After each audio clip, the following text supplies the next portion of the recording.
اسمع مني، الجنجويد دول انضغطوا بالسودان بقى ما عندهم حل والله. مش تجيب اصلا طبعا جاب جيش وكذا، الجنجويد انضغطوا وكتار منهم بقوا يجروا يمشوا تشا، جاب جيش قال قفل الحدود حقه ما بيحل يا احمد كاكا.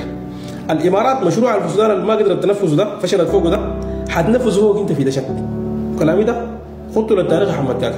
تحيه للشعب الدشادي، احنا ما قاعد نتدخل في شؤونكم نهائي، لا بشل لا بس تحيه لكم كل الحب والاحترام والتقدير كشعب دشادي.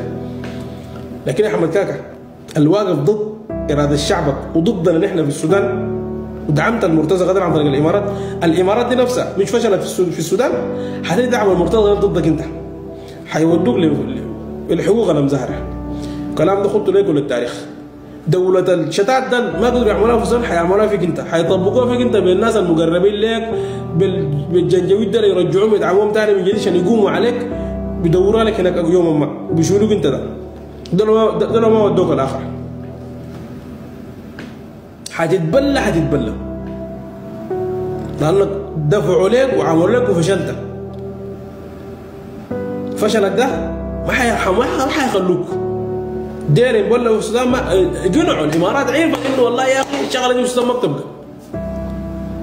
شفت تصريحاتهم في الفتره الاخيره، ونحن شفت الكلام بتاعت اسمه منو؟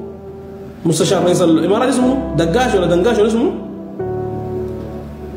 اسمه منو يا اخي مستشارهم ده؟ دنقاش ولا دقاش؟ انا ما قادر افهم احفظ اسامي غريبه ذات. اسمه منو يا اخي؟ الحرقاش ولا دقاش ولا مستشار بتاع الامارات ده اسمه قرقاش. الله يديك العافيه قرقاش. شفتوا القرقاش طلع شنو؟ تصرح قال شنو؟ قرقاش طلع قال شنو؟ قرقاش قال نحن يعني لا نؤمن في معنى كلامه، يعني لا نؤمن بانه دعم الميليشيات بالدول، ونؤمن بسياده الدول وما ندعم، يعني كلامه شنو؟ انه احنا بعد ده ثاني ما حندعم ميليشيا في اي دوله ما، احنا دايرين بعد الدول تكون مستقله واي دوله تظبط حالها. الكلام ده ما قلته زمان مالكم؟ ما دعمتوا الميليشيا، دايرين تعملوا دوله بتاعت ميليشيات في السودان، دايرين تقووها على السودان، وقد تم بلكم هنا وتم جمعكم هنا. يا ريت قلت والله يا اخي نحن ما عارف، نحن بعد ما نؤمن بدوله الميليشيات وما دايرين ده ميليشيا تتم دعم اي ميليشيا اللي تسيطر على اي دوله. ده قالوا الكلام ده، امشوا شوفوا صفحته، انت غريبته، التغريده حقه قال، التصريح ده قالوا دقاش ده مستشار الامارات. يعني يتجرس نظام انه خلاص نحن الشغله دي لا، لكن نحن ما عندنا بل بس ليه اخر يجي تخلد عن ميليشيات، تنططوا، تفرتقوا، ما عندنا لكم حاجه، جغم بس ما حقنا ده نخليه له يزول.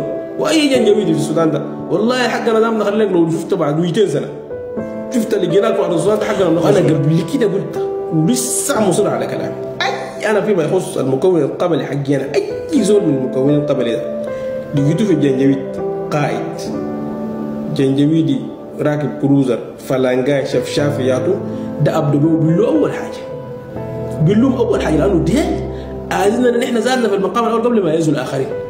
اي شفت الجنجويدي من المكونين ده او من مكوننا ده ابدو القاده اللي لقيتوهم ودوهم، الجنود اللي لقيتوهم ودوهم، شفشاف اللي لقيتوهم، لو لقيتوهم مثلا 10 لقيتوا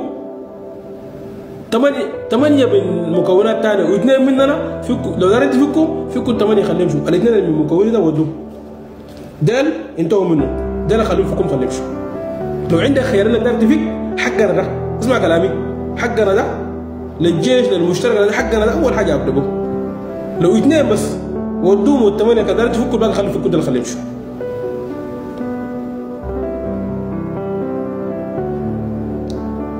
بلوهم بس اصلكم ما تاخذكم بهم رافع يعني.